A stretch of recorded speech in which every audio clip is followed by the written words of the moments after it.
Bismillahirrahmanirrahim. Assalamualaikum warahmatullahi wabarakatuh. Alhamdulillahi ala ihsanih wa syukru lahu ala taufiqihi wa amtinanih wa asyhadu an la ilaha illallah wahdahu la syarika lahu ta'ziman li sya'nih wa asyhadu anna Muhammadan abduhu wa rasuluhu da'ila ridwanih. Allahumma salli alaihi wa ala alihi wa ashabihi wa ikhwani. Hadirin dan hadirat yang dirahmati oleh Allah Subhanahu wa taala. Alhamdulillah, puji dan syukur kita panjatkan kepada Allah Subhanahu wa taala yang masih terus memberikan kita karunia dan kenikmatan sehingga pada malam hari ini kita masih bisa berkumpul dalam rangka untuk mempelajari hadis-hadis Nabi, yaitu dari kitab Sahih Al-Bukhari. Salawat dan salam semoga tercurahkan kepada junjungan kita Nabi Muhammad SAW dan juga kepada keluarganya serta seluruh sahabat beliau tanpa terkecuali. Kita melanjutkan bahasan kita dari Kitabul Iman.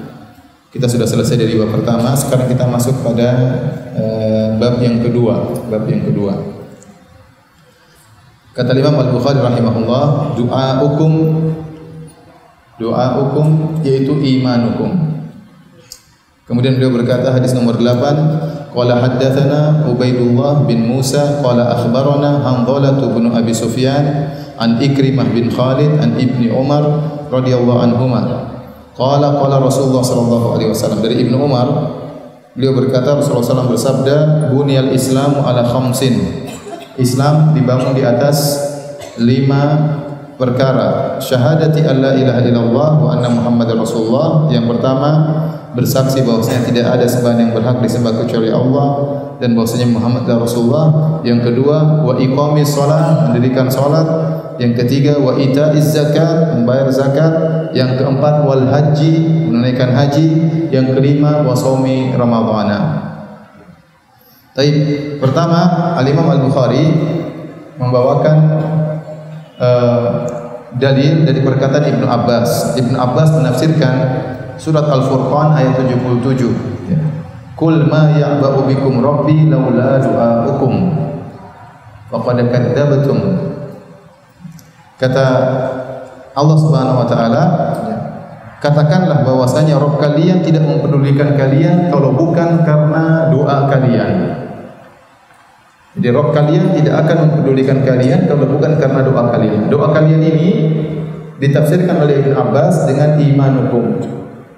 Dan ahli tafsir memiliki 2 pendapat tentang tafsiran doa hukum. Allah tidak mempedulikan kalian, Rabb kalian tidak mempedulikan kalian kalau bukan karena doa kalian. Nah, doa kalian ini ada 2 kemungkinan.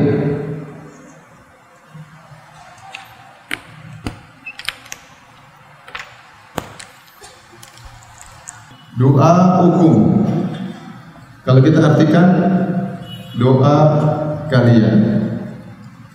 Nah, dalam bahasa Arab ini masdar, namanya masdar. Masdar itu kata benda. Doa kalian. Nah, kalian ini bisa jadi ada 2 kemungkinan. Ada idhofatul masdar ila al-fa'il. Yang kemungkinan kedua, idhofatul masdar ila al-maf'ul bih. Ini pelaku, al-fa'il artinya pelaku, al-maf'ul artinya objek. Allah tidak mempedulikan kalian kalau bukan karena doa kalian, kalau bukan karena doa kalian. Atau melihat tadi surat Al-Furqan ayat berapa tadi? Ayat 77 ya. Doa kalian bisa artinya, kalian ini bisa artinya pelaku, kalian bisa artinya objek. Kalau bukan karena doa yang kalian lakukan. Kemungkinan kedua, kalau bukan karena doanya Allah kepada kalian. Doanya Allah kepada kalian artinya seruan Allah kepada kalian untuk beribadah kepada Allah semata. Berarti kalian di sini menjadi objek. Saya ulangi, ya. Doa kalian bisa 2 arti. Ini menurut ahli tafsir. Tafsir pertama, kalian itu maknanya adalah pelaku. Artinya kalau bukan karena doa yang kalian lakukan, itu berarti kalian adalah pelaku doa. Paham? Tetapi kalau tafsiran kedua disandarkan kepada maf'ul bih, kepada objek, berarti doa Allah kepada kalian. Apa maksudnya doa Allah? Doa itu seruan Allah. Seruan Allah kepada kalian, kalian sebagai maf'ul bih, sebagai objek untuk mentauhidkan Allah Subhanahu wa taala. Paham atau tidak? Susah belajar agama ya? Enggak. Jadi ada dua kemungkinan. Paham? Paham. Dua kemungkinan semuanya paham. Kemungkinan pertama apa? Kemungkinan kedua apa? Kemungkinan pertama, kalian ini sebagai apa? Pelaku. Berarti doa yang kalian lakukan. Maksudnya apa? Kalau bukan kala kalian pernah berdoa kepada Allah, orang-orang musyrikin dahulu, mereka itu dalam kondisi susah, mereka berdoa kepada Allah. Allah berfirman, "Wa idza raqibu fil fulki da'allaha mukhlishina lahuddin. Falamma najahum ilal barri idza hum yusyrikun." Kalau mereka sedang berlabuh di lautan dengan ombak yang besar, mereka berdoa kepada Allah dengan ikhlas. Ternyata orang musyrik, ayat ini berkaitan orang musyrik. Ternyata kata Allah, kalian orang musyrik, kalian itu ternyata dalam kondisi tertentu beriman kepadaku. Kalian berdoa kepadaku waktu dalam kondisi apa? Kondisi genting. Tapi kemudian waktu kalian diselamatkan oleh Allah, kalian berbuat kesyirikan. Makanya Allah mengatakan setelah itu, wa qad kadzabtum. Kalian kemudian mendustakan. Ya, ini tafsiran pertama. Tafsiran kedua, ya. Maksudnya kalau bukan Allah menyuruh kalian, doa artinya seruan. Kalau bukan Allah menyuruh kalian untuk mentauhidkannya. Sebagaimana firman Allah, "Wa ma khalaqtul jinna wal insa illa liya'budun." Tidaklah aku menciptakan jin dan manusia kecuali untuk beribadah kepada Allah, mentauhidkan Allah Subhanahu wa taala. Nah, Imam Al-Bukhari mengambil pendapat yang pertama, bahwasanya dia pendapat Ibnu Abbas. Qala Ibnu Abbas berkata dalam ayat ini, doaukum yaitu imanukum. Doa kalian adalah iman kalian. Doa kalian pernah berdoa kepada Allah, wahai musyrikin, waktu dalam kondisi apa? Kondisi sulit kalian berdoa. Maksudnya apa? Imam Al-Bukhari ingin menjelaskan bahwasanya amalan termasuk iman. Ini semua muter-muter semua untuk membantah Murji'ah. Kita telah jelaskan pada pertemuan lalu, orang-orang Murji'ah berkata amal bukan bagian dari apa? Iman. Al-Imam Al-Bukhari membantah bahwasanya berdoa itu amal atau bukan? Amal. Itu adalah iman. Paham? Jadi Imam Bukhari pilih pendapat ahli tafsir yang pertama. Paham? Baik. Sekarang yang kedua, hadis yang kedua tentang bahwasanya bunyal Islam ala khams. Catatan pertama, antum lihat, antum bawa Sahih Bukhari atau tidak? Atau sudah hafal semuanya? Jadi kata Nabi SAW, bunyal Islam ala khams. Islam dibangun di atas 5 perkara. Yang pertama syahadatain. Yang kedua iqamis salah. Yang ketiga ita'iz zakat. Yang keempat al-hajj. Yang kelima baru shaum Ramadan. Biasanya yang keempat apa? Haji. Yang keempat puasa. Baru yang kelima apa? Haji. Namun dalam riwayat ini, riwayat yang dibawakan oleh Imam Al-Bukhari, haji nomor 4. Kemudian puasa baru nomor 5. Ini sang perawi meriwayatkan dengan makna. Sang perawi meriwayatkan dengan makna. Oleh karena dalam Sahih Muslim, Ibnu Umar memprotes, kata dia bukan begitu yang saya dengar dari Nabi.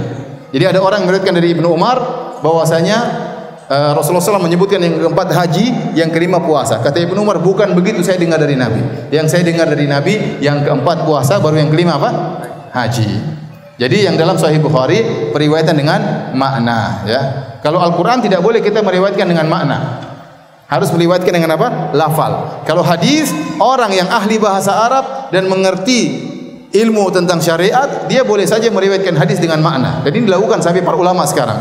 Terkadang mereka meriwayatkan hadis kemudian mereka berkata, "Oh kama qala Nabi sallallahu alaihi wasallam," atau sebagaimana sabda Nabi. Dia menyampaikan makna tidak persis lafal yang dibawakan oleh Nabi, tapi mirip dengan yang dibawakan oleh Nabi sallallahu alaihi wasallam. Tapi kalau Al-Qur'an tidak boleh. Tapi kalau hadis masih ada yang bolehkan, tapi tidak semua orang, harus ada persyaratan baru boleh meriwayatkan hadis dengan makna. Baik. Kenapa jihad tidak disebutkan? Ibnu Hajar menyebutkan dalam Fathul Bari, karena jihad adalah perkara yang tidak mesti selalu ada.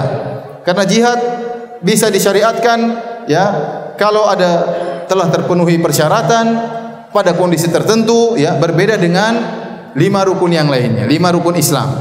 Syahadatain, salat, zakat, puasa, haji, ini bisa dilakukan setiap tahun. Bisa dilakukan setiap saat. Setiap tahun ada orang haji, setiap tahun ada orang puasa, setiap hari ada orang salat, setiap tahun ada yang berzakat, setiap hari ada yang syahadatain. Adapun jihad, lihat situasi dan kondisi. Oleh karenanya tidak termasuk dalam apa? Rukun iman, rukun Islam. Oleh karena tidak boleh seorang menambah rukun Islam lebih daripada ini. Agama bukan dibangun dengan perasaan. Ya. Ada sebagian orang mengukur keimanan dengan sesuatu yang di luar daripada hal ini. Ya. Mohon maaf ya, mohon maaf. Ada orang yang mengukur keimanan misalnya, kamu sudah berapa lama keluar berdakwah? Kalau dia bilang saya sudah setahun saya keluar berdakwah, wah imanmu tinggi sekali. Jadi seakan-akan ya keimanan diukur dengan keluar berdakwah. Ya. Kalau orang tidak keluar berdakwah, imannya kurang? Jawabannya tidak. Ya. Ini bukan, tidak ada rukun Islam ke-6 harus keluar berdakwah. Paham ya?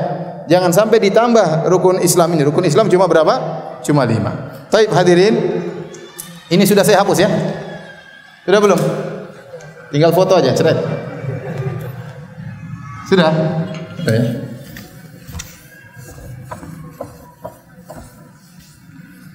Secara logika namanya, jadi kata Nabi, bunyal Islam ala khams. Jadi Nabi mengibaratkan Islam dengan rumah. Rumah itu dibangun di atas 5 tiang pondasi. 5 tiang pondasi. Jadi seakan-akan ada 5 tiang. 1, 2, 3, 4, 5. Maka dibangunlah Islam di atas 5 tiang ini. Seakan-akan rumah yang dibangun di atas 5 tiang ini. Nah, sebagian ulama yang berpendapat kalau satu tiang jatuh harusnya rumah itu tersebut jatuh. Namun dibantah oleh para ulama yang lain, tidak mesti demikian. Ada tiang yang paling utama, yaitu tiang ya kalau kita bangun kemah ya, intinya ada tiang yang paling tinggi. Tiang itu jangan sampai apa? Rubuh. Kata para ulama, inilah tiang disebut dengan syahadatain. Kalau ini rubuh rumahnya hancur semua. Paham? Tapi kalau ini rubuh masih ada yang lainnya. Kalau ini rubuh, tiangnya rumahnya masih apa? Masih tegak. Tapi kalau 5-5-nya rubuh, berarti sudah hilang rumah tersebut. Paham? Para ulama sepakat, kalau tiang utama syahadatain ini hilang, maka rumah runtuh. Ini sepakat ulama. Sepakat ulama. Kalau syahadatain hilang, seorang terjerumus dalam kekufuran, terjerumus dalam kesyirikan, ya, maka rumahnya hancur, Islamnya hilang. Nah, bagaimana dengan yang sisa 4-nya? Salat, zakat, puasa, haji. Ada khilaf yang sangat kuat di kalangan para ulama bagi orang yang meninggalkan salat. Apakah kalau dia meninggalkan salat maka dia jadi kafir sehingga rumah Islamnya hancur secara total? Ada khilaf yang kuat di kalangan para ulama. Anehnya kalau saya perhatikan masalah ini, ada 2 pendapat secara umum. Satu pendapat mengatakan mayoritas ulama berkata bahwasanya meninggalkan salat tidak menjadikan seorang kafir. Pendapat yang kedua mengatakan mayoritas ulama mengatakan meninggalkan salat kafir. Dua-duanya mengaku mayoritas. Dua-duanya mengaku apa? Mayoritas. Kalau kita teliti wallahu alam bisawab, kalau kita kembali kepada pendapat para salaf ulama terdahulu, mayoritas ulama salaf berpendapat meninggalkan salat secara mutlak, secara total orang itu bukan orang Islam, maka rumahnya hancur, rumah Islamnya. Ini pendapat yang dirojikan oleh Syekh Ibnu Utsaimin rahimahullahu taala. Dan ini pendapat riwayat dari Al-Imam Ahmad rahimahullahu taala. Barang siapa meninggalkan salat secara mutlak, dia tidak salat Jumat, tidak salat 5 waktu, tidak salat Id, itu bukan orang Islam.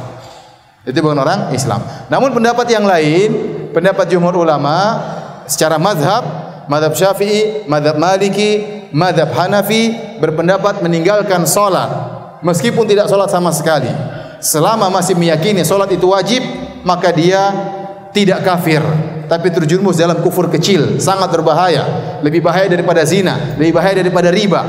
Tetapi dia belum sampai jatuh pada kekufuran. Jadi saya ulangi, kalau meninggalkan syahadatain sepakat atau tidak? Sepakat. Kalau meninggalkan salat khilafnya kuat. Ulama salaf dahulu kebanyakannya mereka mengatakan meninggalkan salat kafir. Namun ulama mutaakhirin belakangan berpendapat kebanyakan mereka meninggalkan salat tidak kafir selama meyakini salat itu masih wajib. Tapi kalau seorang meninggalkan salat dengan meyakini salat tidak wajib, maka itu kafir, itu bukan orang Islam. Ya, seperti meyakini saya sudah mencapai derajat wali atau saya ini sudah mencapai derajat ma'rifat, maka saya boleh tidak salat. Ini orang kafir dengan kesepakatan para ulama. Ya, Nabi saja salat sampai kakinya bengkak. Mana yang lebih ma'rifat, ente atau Nabi sallallahu alaihi wasallam? Jawabannya Nabi lebih ma'rifat, ya. Baik.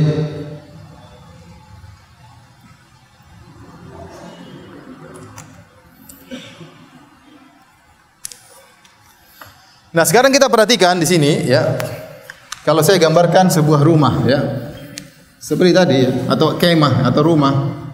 Rumah tersebut misalnya bentuknya begini ya. Ada tiang utamanya. Nanti ada tiang yang lain ya. Nah, ini adalah rukun Islam, tidak boleh hilang ya. Tadi kalau hilang ini maka sepakat para ulama rumah tersebut runtuh. Kalau hilang solat juga khilaf yang kuat. Nah, sisa-sisanya adalah penyempurna dari rumah ini. Selain daripada rukun Islam, maka itu adalah penyempurna dari rumah Islam tersebut. Semakin Anda banyak melakukan amal soleh, maka rumah Anda semakin sempurna. Rumah Anda semakin sempurna. Paham? Beda orang bertemu dengan Allah, dia melaksanakan seluruh rukun Islam. Dia sudah solat, dia sudah puasa, dia sudah haji. Ya, dia sudah syahadatain. Beda dengan orang yang ketemu dengan Allah, dia belum haji misalnya. Beda, tentu kualitas rumahnya apa? Berbeda. Kalau dia sudah haji, pondasi rumahnya lebih kuat.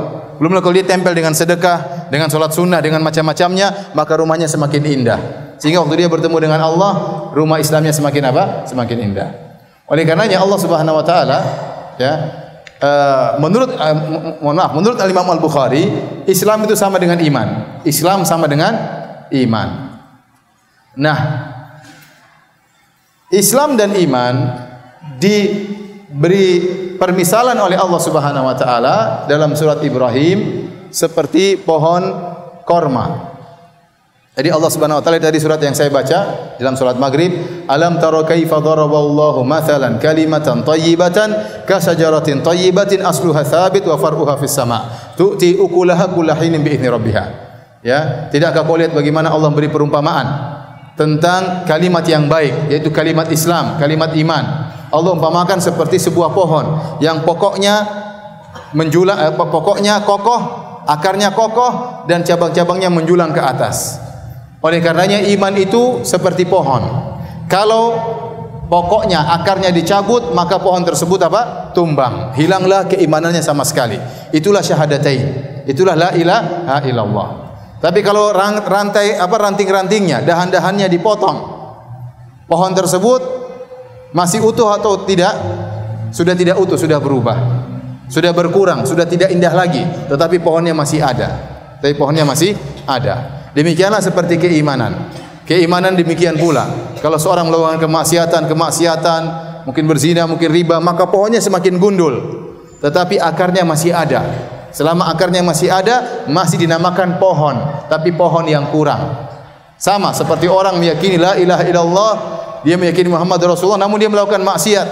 Dia pelit, dia mungkin tidak puasa, mungkin dia tidak haji, padahal dia punya uang banyak. Maka orang ini kita katakan imannya kurang, sebagaimana pohon yang gundul.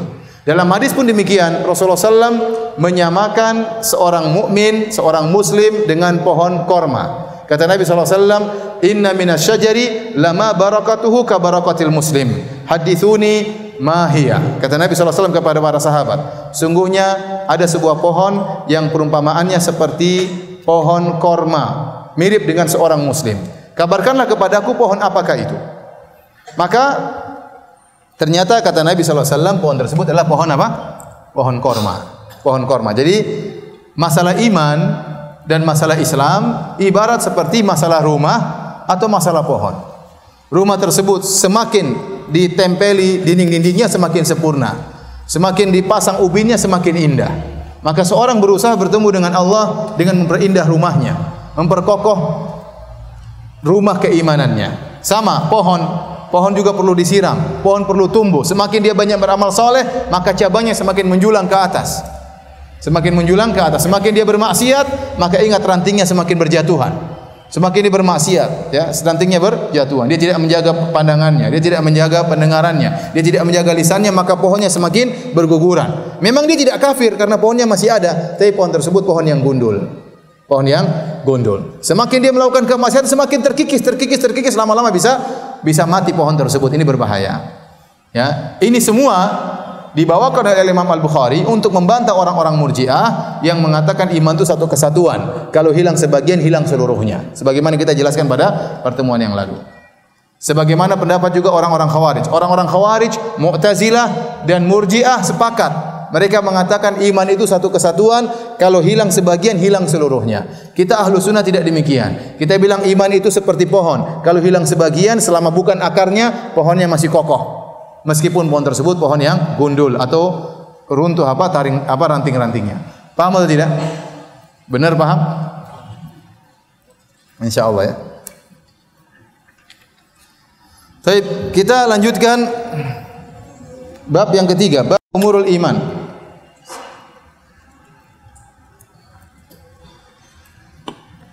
Kata Imam Al-Bukhari rahimahullah, wa qaulillahi ta'ala, umurul iman maksudnya khisalul iman, maksudnya perkara-perkara apa yang termasuk iman. Perkara-perkara apa sih yang termasuk iman? Ini rumah harus kita hiasi. Kita sudah punya 5 ini. Alhamdulillah banyak di antara kita sudah syahadatain, sudah salat, sudah zakat, sudah puasa, sudah haji. Sebagian kita mungkin masih kurang satu apanya? Kurang satu tiangnya. Tapi banyak di antara kita yang sudah lengkap apa? Tiangnya. Nah, rumah ini harus dihiasi. Nah, kita menghiasinya dengan iman-iman yang lain. Apa saja perkara-perkara iman? Banyak sekali. Oleh karena contohnya Al-Imam Al-Bukhari membawakan firman Allah wa qaulillahi ta'ala, dan firman Allah Subhanahu wa taala dalam surat Al-Baqarah ayat 177, kata Allah, laisal birra an tuwallu wujuhakum qibalal masyriqi wal maghribi walakinnal birra man amana billahi wal yawmil akhir wal malaikati wal kitabi wan nabiyyin. Bukanlah kebajikan kalian mengarahkan wajah kalian ke arah timur atau ke arah barat, tapi kebajikan yang sungguhnya itu orang beriman kepada Allah dan di hari akhirat, beriman kepada malaikat dan beriman kepada kitab-kitab dan beriman kepada para nabi. Rukun iman termasuk iman. Rukun iman apa? Iman kepada Allah, kepada malaikat, kepada kitab-kitabnya, para rasul ya. Ya, ini termasuk rukun iman. Kepada takdir, kepada hari kiamat. Kemudian di antara iman wa atal mala ala hubbihi dzawil qurba. Seorang memberikan hartanya yang dia cintai kepada karib kerabatnya, itu juga keimanan. Kalau Anda melakukan demikian, Anda ingin bantu misalnya kakak Anda suka barang ini. Anda punya misalnya mesin cuci yang bagus. Wah, kakak lagi butuh. Anda sayang mesin cuci ini. Anda kasih sama kakak Anda. Atal mala ala hubbihi. Dia memberikan hartanya padahal dia cinta kepada harta tersebut. Kepada siapa? Dzawil qurba, kepada karib kerabat. Maka rumah Anda ditempel dengan marmer yang indah. Paham? Tapi waktu Anda mau kasih, istri Anda bilang jangan. Sudah kasih aja mesin cuci yang bekas, yang sudah mau rusak itu biar kakak suruh perbaiki. Ya udah, Anda kasih jelek. Berarti Anda dikasih tegel murahan, paham? Tempel di rumah, paham? Paham atau tidak? Ya, kalau nanti yang punya marmer yang indah, berikan yang Anda cintai. Jangan hanya berikan perkara yang tidak Anda cintai. Makanya Allah mengatakan wa atal mala ala hubbihi. Dia memberikan harta yang dia cintai harta tersebut. Dia juga mungkin perlu dengan harta tersebut, tapi dia ingin bantu karib kerabatnya. Dzawil qurba, ini termasuk keimanan. Wal yatama wal masakin, juga diberikan kepada anak yatim, diberikan kepada fakir miskin. Wa ibnas sabil, kepada orang yang sedang bersafar, musafir yang kehabisan bekal, dia tidak bisa pulang ke kampungnya, dia belikan tiket pulang kampung. Dilanjutkan. Ya bantu ya. Wasailina wa fir riqab, demikian juga orang yang minta-minta, yang tidak memerlukan, benar-benar tidak mampu, kita hendaknya membantu orang tersebut. Wa fir riqab, demikian juga dia berikan hartanya kepada ar-riqab, kepada budak-budak.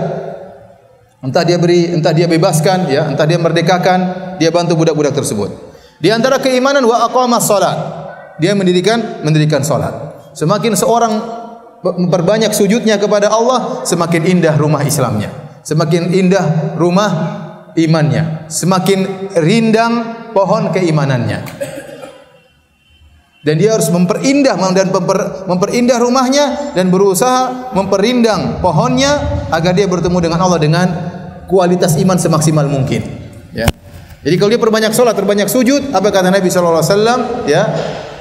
Lantas judas innaka lantas jud sajdatan illa rafa'aka Allahu biha darajah wa hatta anka biha khati'ah. Tidaklah kau sujud dengan satu sujud saja kecuali Allah akan angkat derajatmu dan Allah akan hilangkan dosa-dosa. Semakin kita banyak sujud, semakin tinggi. Oleh karena tatkala ada seorang sahabat datang kepada Nabi, "Ya Rasulullah, ya Rasulullah, saya minta kepada engkau murafaqataka fil jannah. Saya ingin menemani engkau di surga." Kata Nabi, "Awa ghairu dzalik?" Apa tidak ada permintaan yang lain? Kata dia, "Huwa dzak." Saya ingin itu saja, ingin menemani engkau di surga. Ini permintaan berat. Kalau nemani Nabi di surga berarti kan tingkatannya tinggi, ya. Ya. Kalau nemani kita mungkin di bawah enggak apa-apa. Nemani surga di atas ya. Nanti jangan bilang saya mau nemani ustaz di surga. Jangan bilang ingin menemani ustaz di surga. Pertama, ustaznya belum tentu masuk surga. Yang kedua, kalau mau surga pun bukan surga setinggi Nabi sallallahu alaihi wasallam. Maka apa kata Nabi sallallahu alaihi wasallam? Fa inni ala nafsika bi kathrati sujud. Kalau kau ingin menemani aku di surga, bantulah aku akan mohon kepada Allah, tapi kau harus banyak sujud. Kau harus banyak apa? Sujud. Harus banyak salat sunnah. Seorang biasakan diri untuk apa? Salat sunnah. Ya, sampai salat itu menjadi qurratu aini, sampai menjadi penyujuk hati kita. Kita harus biasakan salat. Biasakan salat qobliyah, biasakan salat ba'diyah, biasakan salat duha. Pasti ada waktu. Jangan alasan enggak punya waktu. Ya akhi, cuma 2 rakaat, apa susahnya? Kalau ada waktu lagi 4 rakaat. Salat witir 3 rakaat. Kalau belum bisa 3 rakaat, 1 rakaat enggak apa-apa. Kalau tidak bisa sebelum subuh, salat sebelum tidur. Biasakan sering salat. Hobi, bikin hobi untuk apa? Salat sampai kita merasa kita butuh dengan salat. Ya. Sehingga apa? Rumah kita indah. Wa ataz zakat. Demikian juga membayar zakat, ini juga dari keimanan. Orang yang bayar zakat rumahnya semakin indah. Kalau tidak bayar zakat rumahnya semakin berkurang. Ya. Wal mufuna bi ahdim idza ahadu. Demikian juga orang-orang yang menunaikan janjinya tatkala mereka berjanji. Wasabirina fil ba'sa'i wad dharra'i wa hinal ba's. Demikian juga orang yang bersabar tatkala mengalami kesulitan, tatkala mengalami penderitaan. Seorang mengalami penderitaan, kemudian dia bersabar, rumahnya semakin indah. Pohonnya semakin rindang.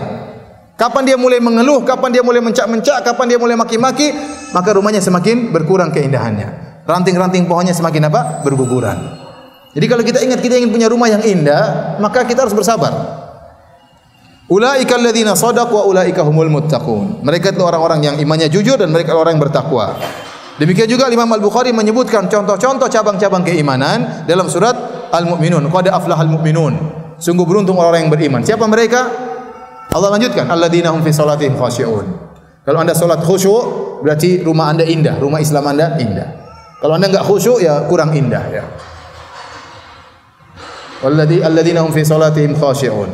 Walladzina hum 'anil lagwi mu'ridun. Walladzina hum lizakati fa'ilun. Walladzina hum li furujihim hafizun illa 'ala azwajihim aw ma malakat aymanuhum fa innahum ghairu malumin. Faman ibtagha wara'a dzalika fa ulaika humul 'adun. Walladzina hum li amanatihim ahdihim ra'un. Walladzina hum 'ala salawatihim yuhafizun. Ulaika humul warithun alladzina yarithunal firdausa hum fiha khalidun. Dalam surat Al-Mu'minun ayat pertama dan seterusnya. Itu di antara ranting-ranting keimanan, cabang-cabang keimanan, dahan-dahan keimanan. Tadi kita sebutkan salat yang khusyuk, kemudian berpaling dari hal yang sia-sia, anil lagwi mu'ridun, ada kumpul-kumpul enggak ada manfaatnya dia enggak datang. Dia meninggalkan orang-orang tersebut, orang-orang kumpul main gaplek, ketawa ketiwi enggak ada manfaatnya, dia enggak datang. Tidak datangnya dia memperindah rumah Islamnya. Ya, memperindah rumah Islamnya. Kemudian dia menjaga kemaluannya, dia tidak terjerumus dalam perzinahan dan yang lainnya. Kemudian dia menunaikan memperhatikan amanatnya, kemudian dia juga menjaga salatnya. Baik, kita lanjutkan hadis yang berikutnya, hadis yang ke-9. Hadis yang ke-9. Al-Imam Al-Bukhari berkata, qala haddatsana Abdullah bin Muhammad, qala haddatsana Abu Amir Al-Aqadi, qala haddatsana Sulaiman bin Bilal, an Abdullah bin Dinar, an Abi Saleh, an Abi Hurairah radhiyallahu anhu, anin Nabi sallallahu alaihi wasallam. Hadis ini dari hadis Abu Hurairah dari Nabi sallallahu alaihi wasallam. Rasulullah SAW bersabda, al-imanu bid'un wa sittuna syu'bah wal haya'u syu'batu minal iman. Sungguhnya iman itu ada 60 sekian cabang atau 70 sekian cabang, dan rasa malu adalah bagian daripada keimanan. Kata Nabi SAW, ini sudah pernah saya sampaikan pada pertemuan lalu. Al-iman bid'un wa sittuna syu'bah.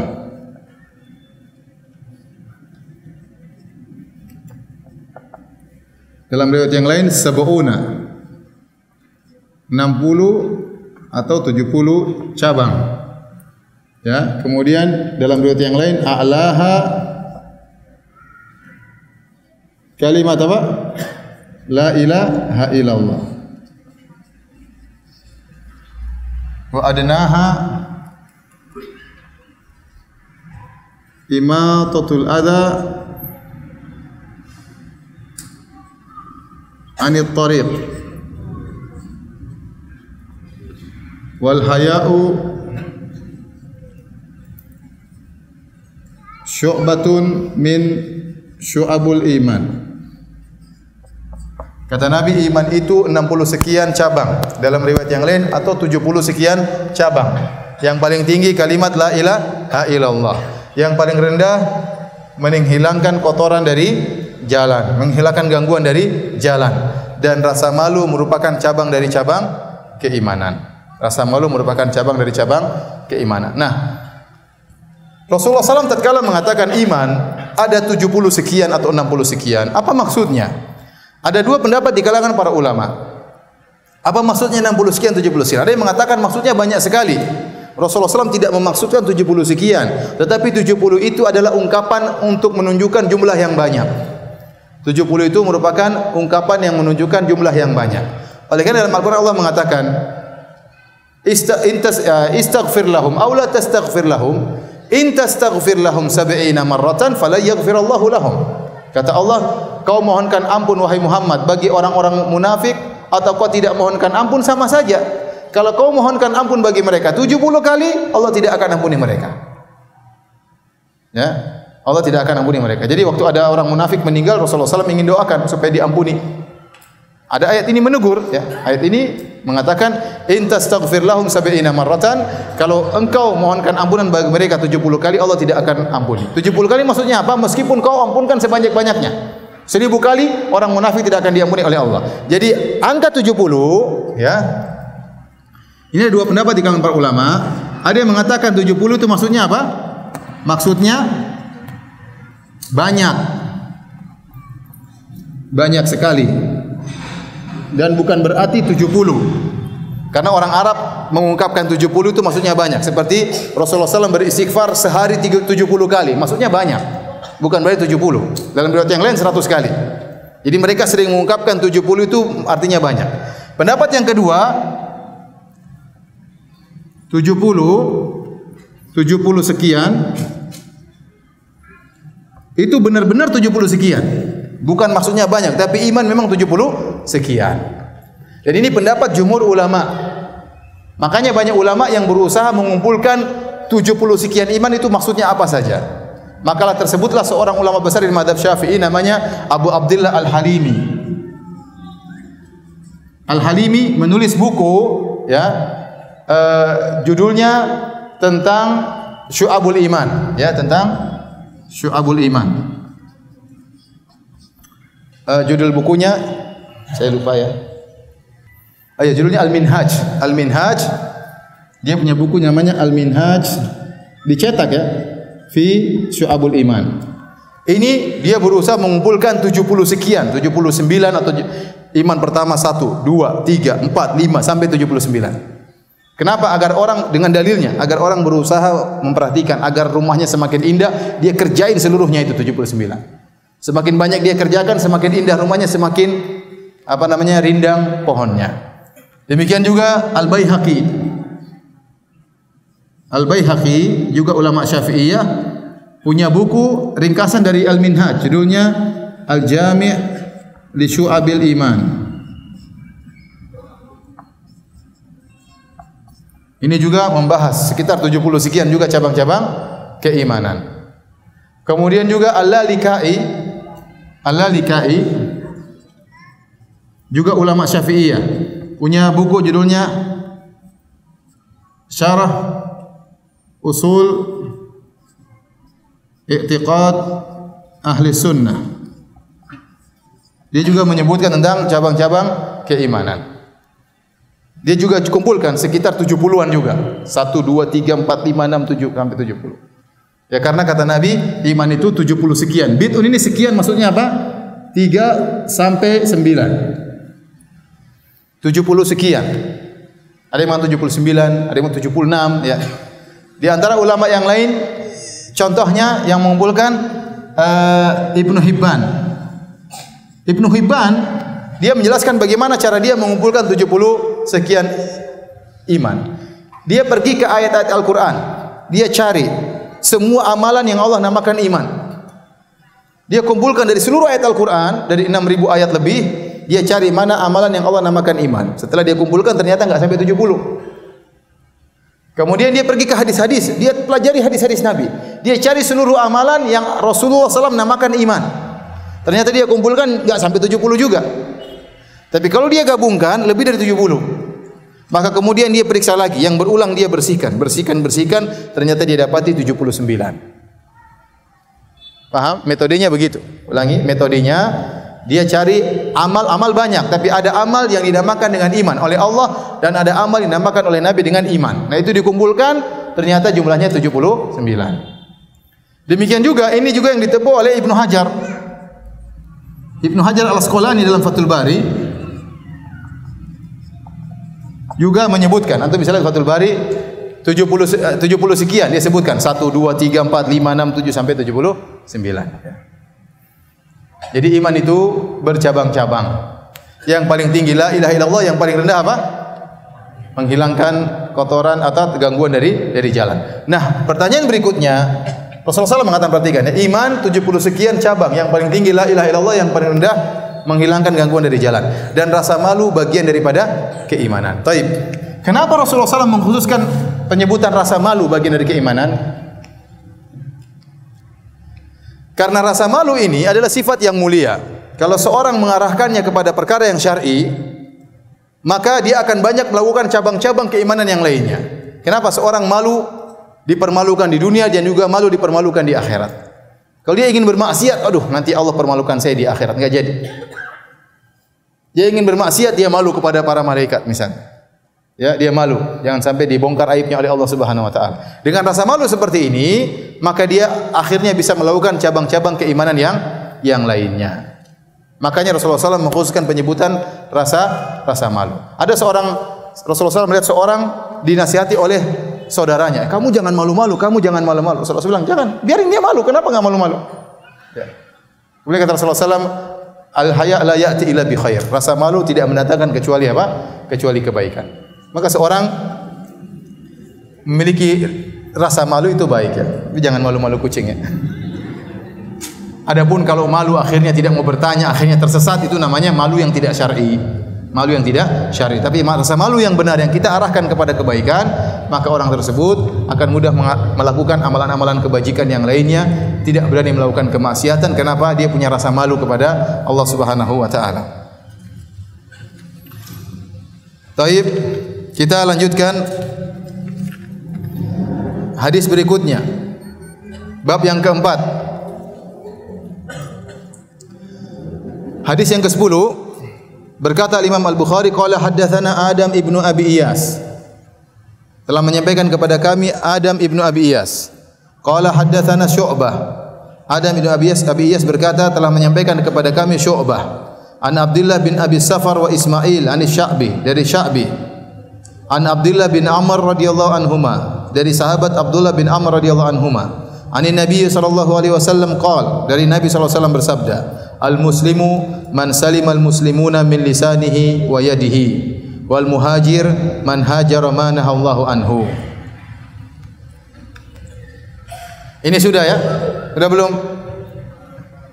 Sudah belum?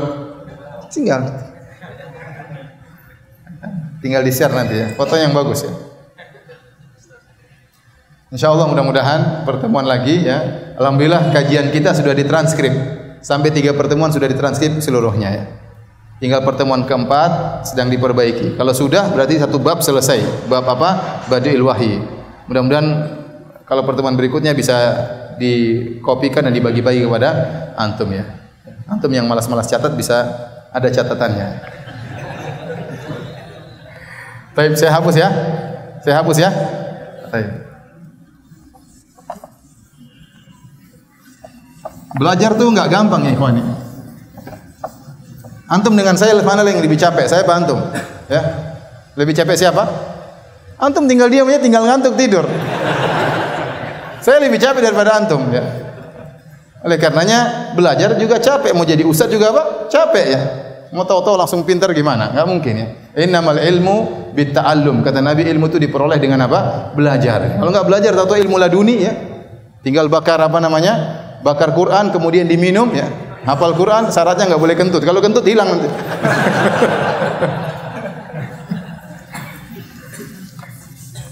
Jangan dengar orang sufi dia bilang tinggal ini langsung simsalabim jadi orang alim. Enggak ada. Ilmu belajar. Para sahabat dulu belajar. Ya, Umar belajar, Abu Bakar belajar, Abu Hurairah belajar sampai kelaparan, sampai pingsan karena kelaparan. Antum belajar ngantuk-ngantuk dapat bagi-bagi buku nanti. Baik. Jadi hadis ke-10 dari siapa? Abdullah bin Amr bin As, kata Nabi sallallahu alaihi wasallam, al-muslim man salimal muslimuna min apa? Lisanihi wa yadihi. Wal muhajir man hajar apa? Ma nahallahu anhu. Kata Nabi, seorang muslim, maksudnya muslim yang sejati. Oh, sudah, kita salat dulu nanti lanjutkan habis ini. Bismillahirrahmanirrahim. Assalamualaikum warahmatullahi wabarakatuh. Alhamdulillah, salatu wassalamu ala Rasulillah wa ala alihi wasahbihi wa ala. Ikhwani fillah wa akhwati fiddin, azani Allah wa yakum. Kita lanjutkan pengajian kita. Kita sampai pada hadis yang ke-10.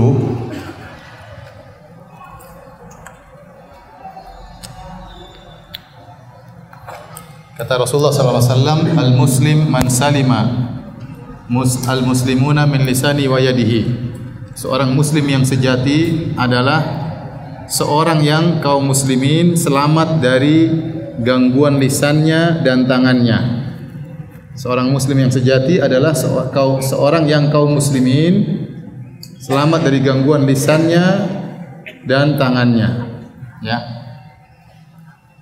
Disebutkan kenapa dikatakan dia muslim yang sejati, karena dia telah mengumpulkan antara hak Allah dengan hak sesama manusia.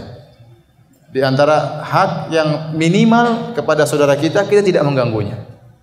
Ya, kita tidak mengganggunya. Mungkin kita tidak membantunya, mungkin kita tidak beri sumbangsih kepadanya. Minimal jangan ganggu dia. Itu hak yang paling ringan. Kalau ternyata hak paling ringan ini kita lewatkan, kita ganggu dia, kita bukan muslim yang sejati. Kita bukan muslim yang sejati. Ya. Baik.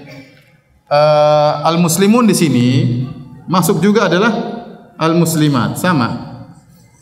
Seorang muslim atau wanita muslimah yang sejati adalah yang selamat kaum muslimin ataupun kaum muslimat selamat dari gangguan lisannya dan gangguan apa? Gangguan tangannya. Ustaz, ini katanya muslimin. Kalau begitu, ganggu orang kafir gimana, Ustaz? Paham? Karena Rasulullah SAW bilang seorang muslim ya adalah yang kaum muslimin terganggu dari lisannya dan tangannya. Kalau gitu ganggu orang kafir masalah atau tidak? Hah? Masalah atau tidak? Masalah ya. Namun kata para ulama, dalam ada istilah apa namanya? Al-lafzu idza kharaja makhrajal ghalib laisa lahu mafhum.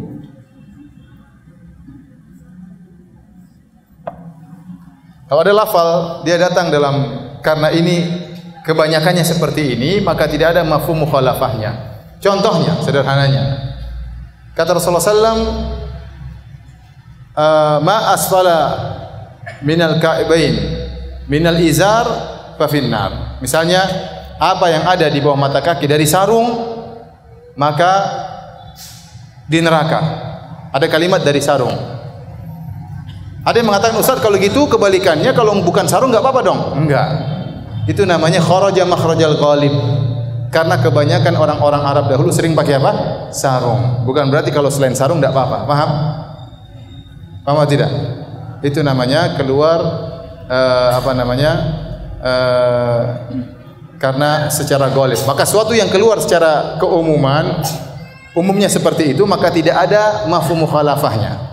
Antum mengerti mafhum mukhalafah atau tidak? Mafhum mukhalafah ini seperti ini. Idza balagal ma'u qullataini lam yahmilul khabath. Seandainya air telah mencapai 2 kullah itu kira-kira 200 liter. Kalau kemasukan najis maka tidak ternajisi. Ada hadis seperti itu. Ya, kalau ada air jumlahnya, volumenya sudah 2 kullah 200 liter, kemasukan najis maka air tersebut tidak ternajisi. Mafhum mukhalafahnya kebalikannya apa? Berarti kalau airnya kurang dari 2 kullah terkena najis, ternajisi atau tidak? Ternajisi. Itu namanya mafhum mukhalafah. Dalam istilah usul fikih namanya mafhum mukhalafah. Ya. Lafal berarti kalau bukan begini hukumnya sebaliknya. Kalau bukan begini hukumnya sebaliknya. Nah, kalau lafal tersebut ternyata dia didatangkan karena kebanyakan seperti itu, maka tidak ada mafhumnya. Seperti tadi, sarung yang di bawah mata kaki di neraka. Jangan dipahami berarti kalau bukan sarung, mafhumnya tidak mengapa. Kalau celana enggak jadi masalah, ya. Kita katakan itu tidak ada mafhum mukhalafahnya karena lafal tersebut dikeluarkan oleh Nabi karena kebanyakan orang-orang Arab pakai apa? Sarung tatkala itu. Paham? Contoh, dalam ayat Al-Quran mengatakan, ya ayyuhalladzina amanu la ta'kulur riba adha'afan mudha'afah. Wahai orang-orang yang beriman, janganlah kalian memakan riba yang berlipat-lipat ganda. Ada sebagian orang salah paham, Ustaz, berarti kalau riba tidak berlipat ganda tidak mengapa. Kalau riba 50% kan belum berlipat ganda. Kapan berlipat ganda? Kalau keuntungannya 100%. Ya.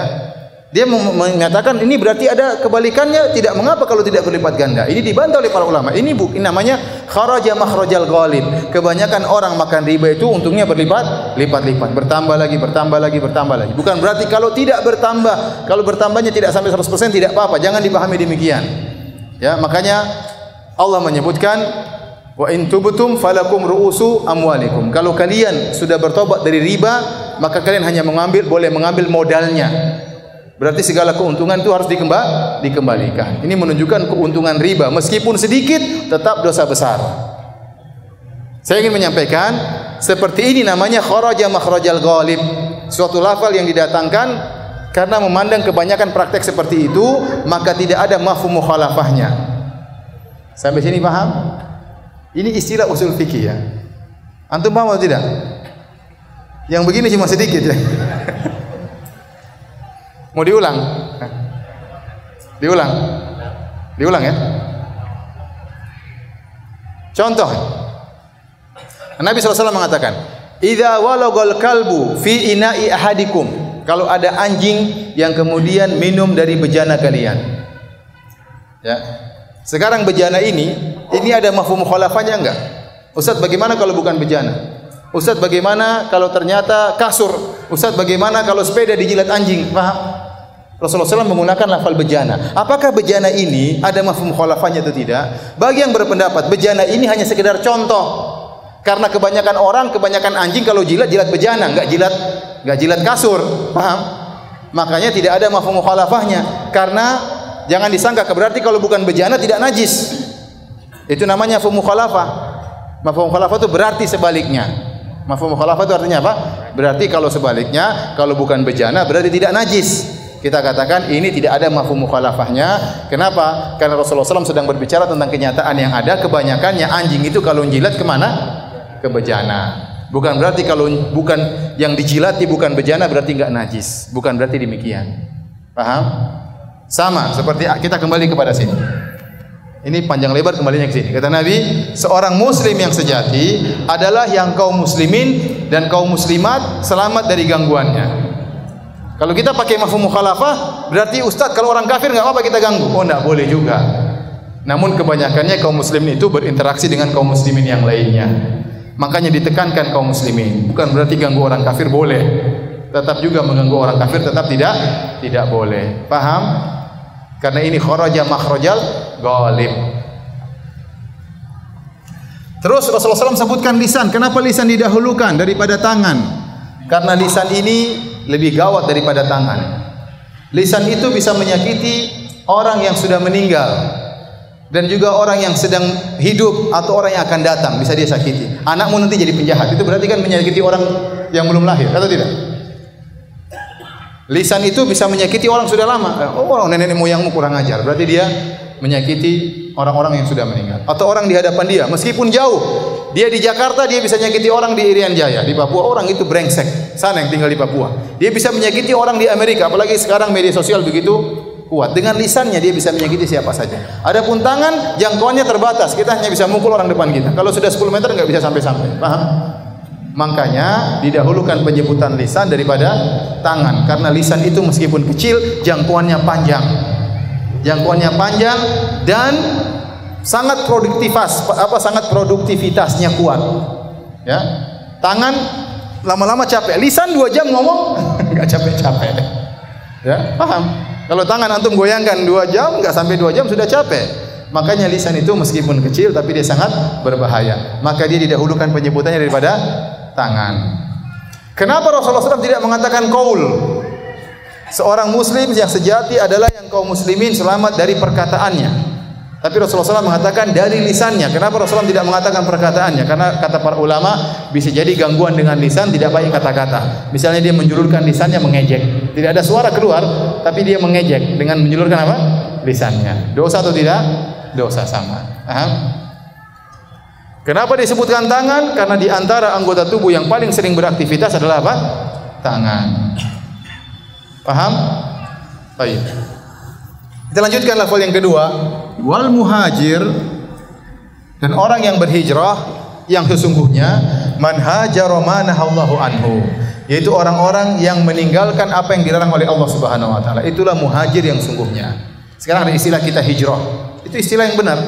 Berhijrah dari maksiat menuju ketaatan kepada Allah. Itu istilah yang benar, hijrah. Ya. Kenapa kata para ulama, Ibnu Hajar menyebutkan kenapa dikatakan al-muhajir, muhajir yang sesungguhnya, orang yang berhijrah yang sesungguhnya adalah yang meninggalkan apa yang dilarang oleh Allah, agar untuk mengingatkan bahwasanya berhijrah itu bukan hanya sekedar pindah tempat. Pindah tempat dituntut. Seorang tinggal di negara kafir, kemudian dia pindah ke negara muslim, itu dituntut dalam Islam. Ya. Tetapi bukan hanya sekedar perpindahan yang dituntut dalam syariat, tapi setelah dia berpindah, dia harus meninggalkan perkara-perkara yang diharamkan oleh Allah. Baru dikatakan dia berhijrah yang sesungguhnya. Jadi berhijrah bukan hanya sekedar pindah tempat. Pindah tempat dituntut plus harus meninggalkan yang dilarang oleh Allah Subhanahu wa taala. Itu namanya al-muhajir, yang berhijrah yang sesungguhnya. Kemudian juga kata Ibnu Hajar, maknanya juga ini dalam rangka untuk memberi hiburan kepada kita-kita. Karena di zaman dahulu ada hijrah dari Mekah menuju Madinah. Setelah Mekah ditaklukkan oleh kaum muslimin dalam peristiwa Fatu Makkah, kota Mekah menjadi negara Islam. Kata Nabi, la hijrata ba'dal fath. Tidak ada hijrah lagi setelah Fatu Makkah. Kenapa? Dahulu orang-orang berhijrah dari Mekah, tinggalkan Mekah karena negeri kafir, pindah ke Madinah. Setelah Mekah dikuasai oleh negeri kaum muslimin, maka tidak perlu berhijrah, karena hijrah itu dari negeri kafir ke negeri kaum muslimin. Paham? Saya ingatkan, banyak orang di tanah air kita yang punya pemahaman takfiri. Mereka menganggap negara Indonesia bukan negara Islam, bukan negara kaum muslimin. Kita bilang ya udah hijrah aja. Paham? Kalau bilang ini bukan negara Islam, ya berhijrah. Kenapa tinggal di negara kafir? Hijrah saja. Ya. Kalau memang ini bukan negara Islam, hijrah. Ngapain tinggal di sini? Paham? Oleh kita katakan negara Indonesia negara Islam, kaum muslimin banyak, syiar-syiar Islam ada, salat mudah, ente puasa enggak pernah dilarang, haji juga difasilitasi, pernikahan boleh dengan pernikahan Islam dengan segalanya. Namun memang negara kita tidak maksimal dalam menjalankan syariat Islam. Sebagian dikerjakan, sebagian ditinggalkan. Tapi yang berkaitan dengan rukun-rukun Islam dikerjakan.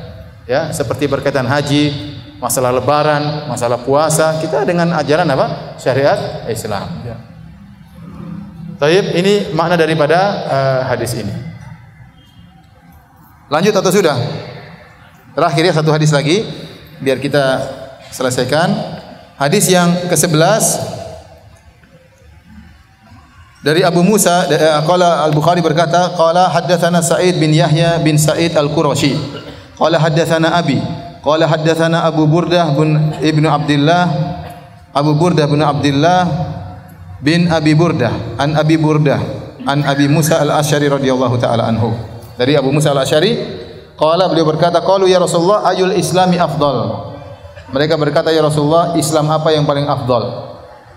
Nabi berkata, man salimal muslimuna min lisanihi wa yadihi. Sama jawabannya adalah seorang yang kaum muslimin selamat dari gangguan lisannya dan selamat dari gangguan tangannya.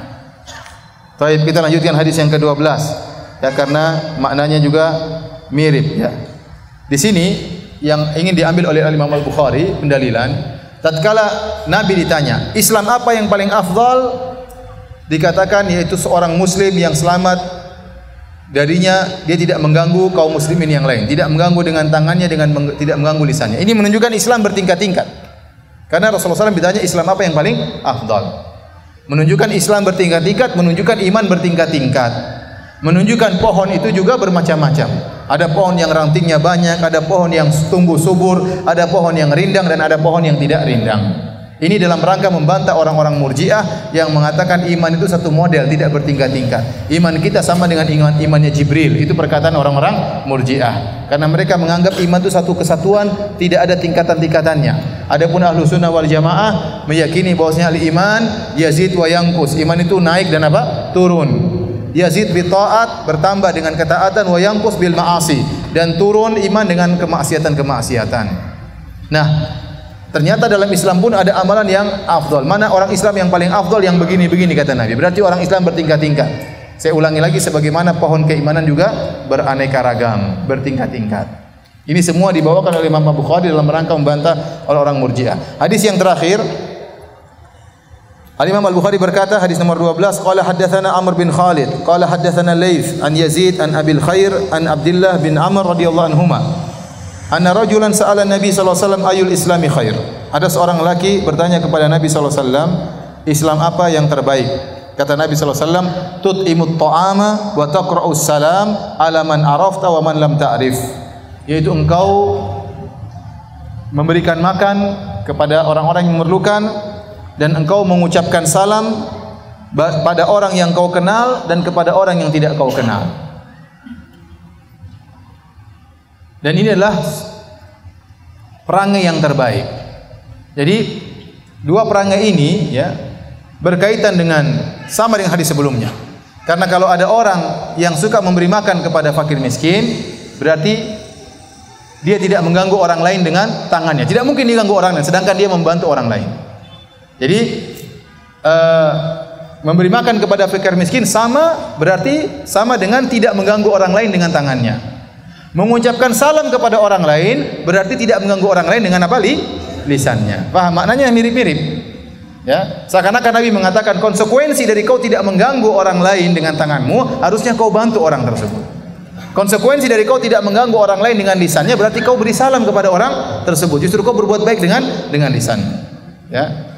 Kenapa Rasulullah SAW menekankan ini adalah Islam yang baik?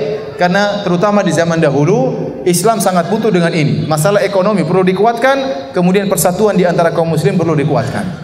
Dengan menebarkan salam akan timbul saling mencintai di antara kaum muslimin.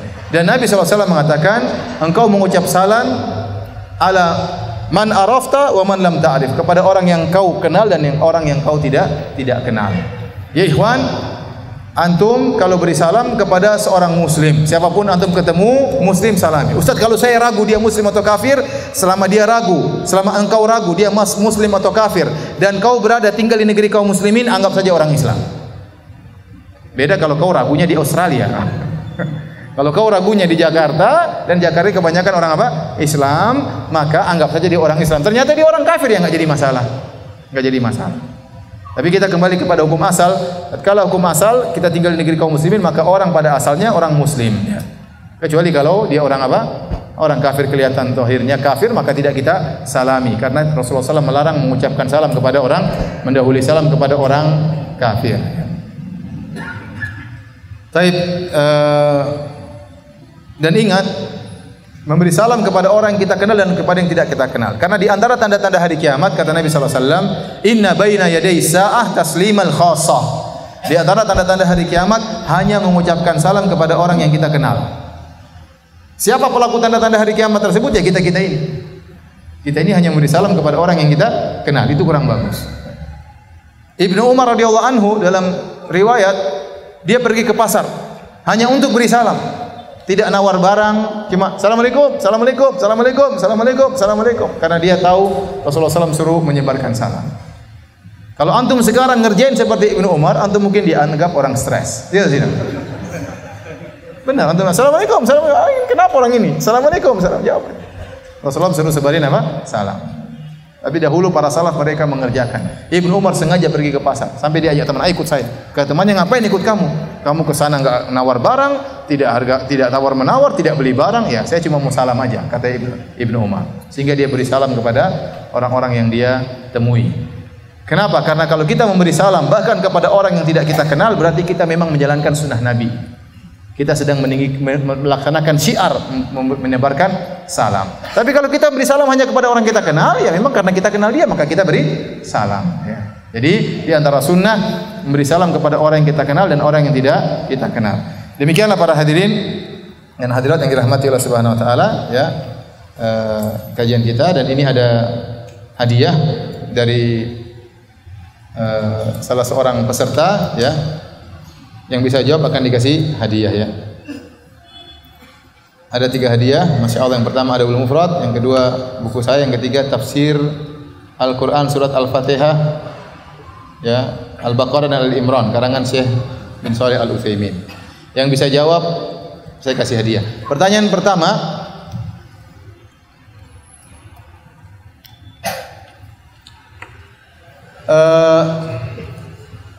siapa yang bisa sebutkan satu hadis saja dari hadis-hadis yang kita baca tadi? Meskipun terjemahannya saja. Coba berdiri.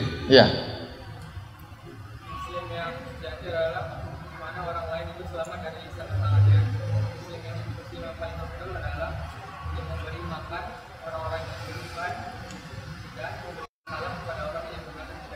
Masya Allah. Silakan sini.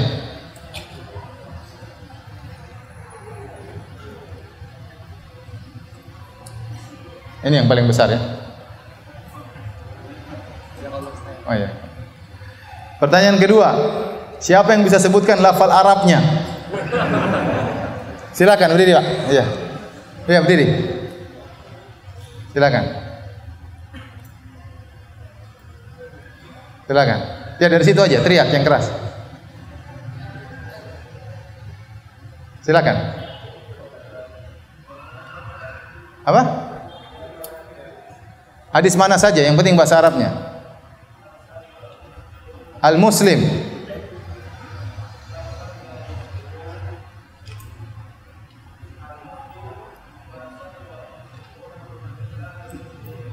Masya Allah. Al-Muslimu man salim al-muslimuna min lisanihi wa yadihi. Wal muhajir. Masya Allah. Al-muhajir man hajara ma nahallahu anhu. Masya Allah. Silakan sini. Kasihan terlalu jauh, tolong di over. Ya. Coba sebutkan 2 ulama yang menulis tentang atau meneliti tentang cabang-cabang keimanan. 2 ulama saja. Ya silakan. Masya Allah. Al-Halimi dan Al-Baiki. Masya Allah. Jazakallah khair.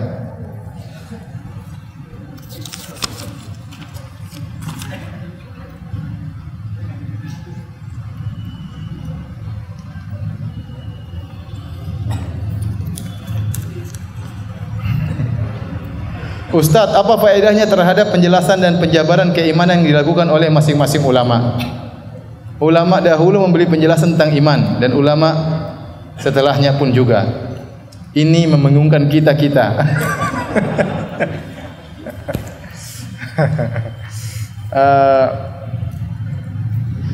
Apa namanya? Kalau tidak paham ya sudah di skip aja, ya, tidak apa-apa. Tugas saya menyampaikan hadis-hadis Nabi dan harus ada yang paham. Syubhat akan datang terus. Tukang takfir akan ada terus. Orang-orang murji'ah akan ada terus. Tidak semua harus paham. Saya hanya menyampaikan ilmu seperti ini dan alhamdulillah kalau ada 10% paham, alhamdulillah. 90% tidak paham enggak apa-apa. Tapi kalau paham, paling tidak dia tahu, oh murji'ah sesat, khawarij sesat. Kenapa sesatnya saya enggak tahu. Pernah Ustaz Firanda jelaskan tapi saya enggak paham. Ulama bikin saya bingung. Tidak apa-apa, memang ini pembahasan bukan bahasan orang awam. Saya katakan, pengajian kita ini pengajian berat. Terus terang ya, pengajian seperti ini pengajian berat. Ya. Dan maksud saya memang bukan apa-apa, tapi langka juga dijelaskan di pengajian-pengajian seperti ini, langka juga ya. Tapi saya nekat untuk menjelaskan karena memang ini perlu dijelaskan. Ya, kalau paham 10% tidak apa-apa. Tapi kalau semuanya nggak paham, berarti saya bermasalah ya. Saya bermasalah. Tapi insya Allah, saya katakan tadi, insya Allah di kemudian hari sudah ditranskrip ceramah saya ini. Nanti kita akan buat semacam bundelan ya. Nanti dibagi-bagikan ya. Dibagi-bagikan kalau ada yang kasih dana. Kalau nggak ada ya bayar ya. Bayar apa ongkos fotokopinya aja ya. Kita tidak jual beli ya. Jadi insya Allah jadi antum bisa baca lagi. Yang kemarin saya jelaskan bisa dibaca lagi. Ya, karena kalau dibaca di murajaahi, insya Allah lebih paham.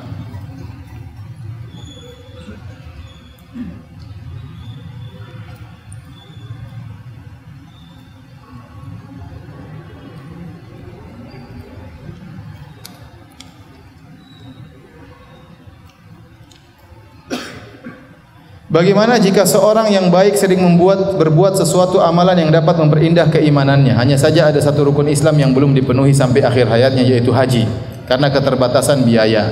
Apakah orang tersebut membawa rumah keimanan yang tidak sempurna di hadapan Allah?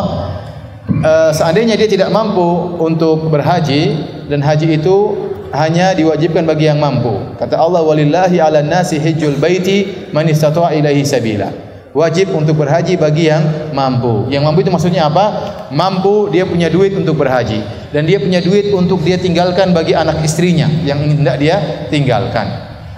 Jika dia punya kemampuan dan badannya sehat, maka dia hendaknya berhaji. Kalau dia tidak mampu, badannya tidak sehat, uangnya ada, dia suruh orang lain hajikan. Ternyata dia sakit dan sakit tersebut tidak bisa sembuh-sembuh menurut dokter, dan dia tidak mungkin berangkat haji. Dia mampu dengan harta, fisik tidak mampu, bayar orang suruh untuk apa?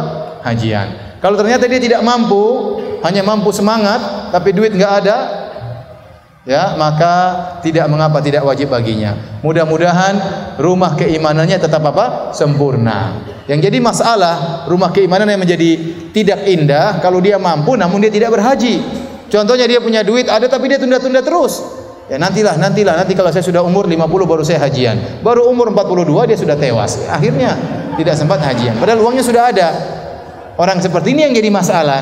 Tapi kalau tidak, dan banyak di antara kita tidak mau berhaji, ya. Adapun yang mampu untuk haji, daftar, ya, nunggu 20 tahun, subhanallah.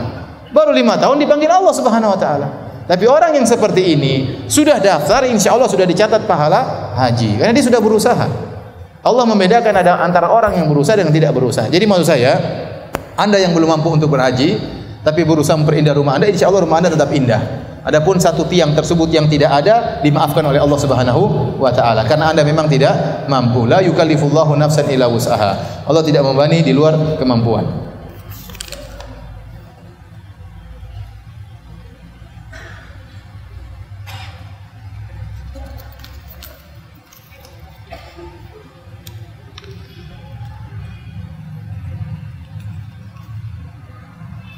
Apakah umrah pertama itu wajib atau langsung haji? Masalah umrah wajib atau tidak ada khilaf di kalangan para ulama. Sebagian ulama mengatakan yang wajib cuma haji. Makanya yang rukun Islam cuma apa? Cuma haji. Sebagian ulama mengatakan umrah juga wajib bagi yang mampu, namun derajatnya tidak seperti haji. Ya, banyak perkara-perkara yang wajib yang bukan rukun Islam. Banyak atau tidak? Banyak perkara-perkara wajib yang bukan rukun Islam. Di antaranya umrah. Dan pendapat ini lebih hati-hati. Kalau seorang punya harta, sebaiknya langsung dia daftar haji. Sebaiknya langsung dia daftar haji. Nanti kalau dia sudah haji, dalam hajinya dia akan umroh juga. Karena kebanyakan orang Indonesia hajinya haji tamattu. Haji tamattu artinya menggabungkan antara umroh dan haji dalam satu safar. Ya, jadi mau saya kalau punya uang langsung aja daftar haji. Ya, karena terkadang kalau dia punya uang kemudian daftar umroh nanti tidak mampu untuk apa? Berhaji. Tapi kalau uangnya banyak, ya udah umroh dulu baru nanti haji. Kalau uangnya banyak. Tapi kalau uangnya pas-pasan, mending langsung daftar haji.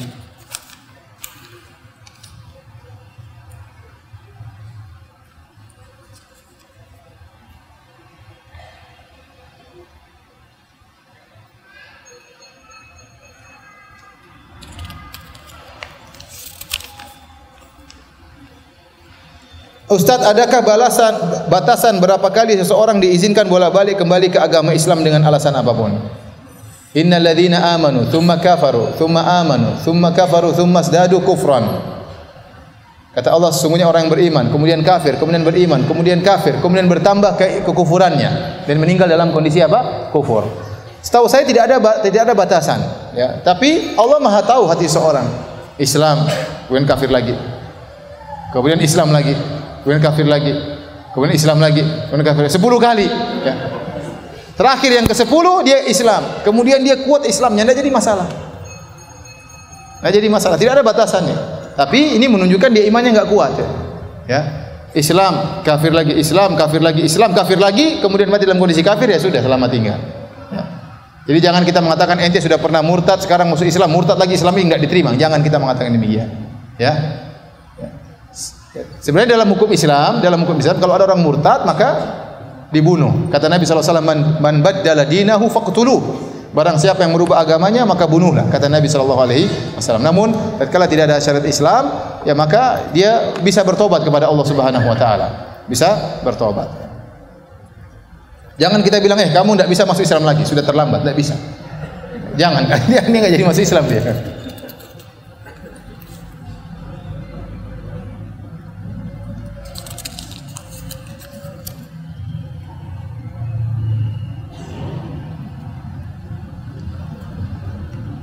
Apakah melihat aurat wanita yang bukan mahram dan bersentuhan dengannya walaupun tidak sengaja bisa mengurangi kuatnya iman?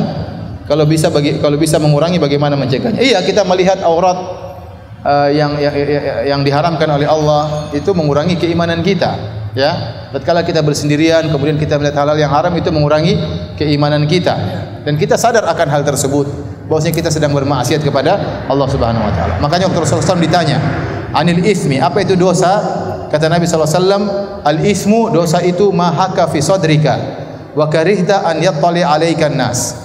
Ya, dosa itu apa yang menggelisahkan hatimu dan kau tidak ingin orang lain melihat yang sedang kau lakukan.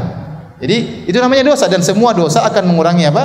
Keimanan. Ya, semakin sering kita lakukan semakin gugur ranting-ranting keimanan kita. Ya. Caranya kita bertobat kepada Allah Subhanahu wa taala. Ustaz, lebih baik mana antara solat sunnah qobliyah di rumah tapi tidak mendapatkan saf terdepan seperti solat wajib, dengan solat sunnah qobliyah di masjid dan mendapatkan saf terdepan saat solat wajib? Jadi mana yang lebih bagus, solat sunnah di rumah qobliyah tapi enggak dapat solat saf pertama, atau solat sunnah di masjid qobliyah agar mendapat saf pertama? Saya rasa lebih bagus yang kedua. Ya, lebih bagus yang kedua karena saf pertama luar biasa pahalanya.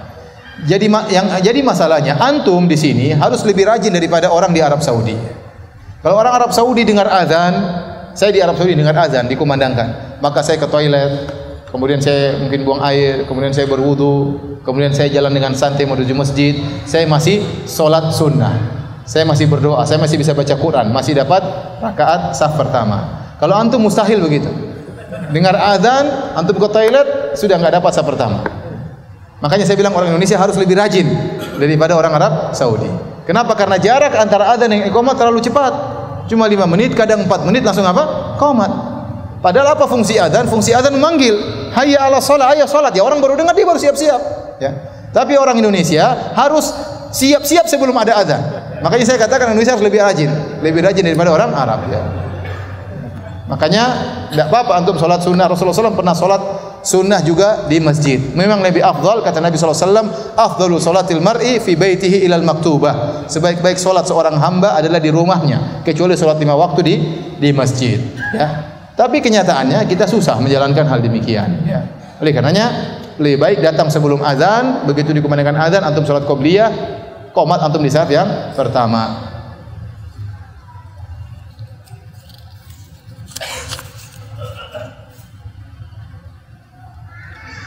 Baik, demikian saja para hadirin dan hadirat yang dirahmati Allah Subhanahu wa taala kajian kita, ya. Mudah-mudahan kita bisa lanjutkan di kesempatan yang lain. Kita tutup kafaratul majlis. Subhanakallah bihamdik asyhadu an la ilaha illa anta astaghfiruka wa atubu ilaik. Assalamualaikum warahmatullahi wabarakatuh.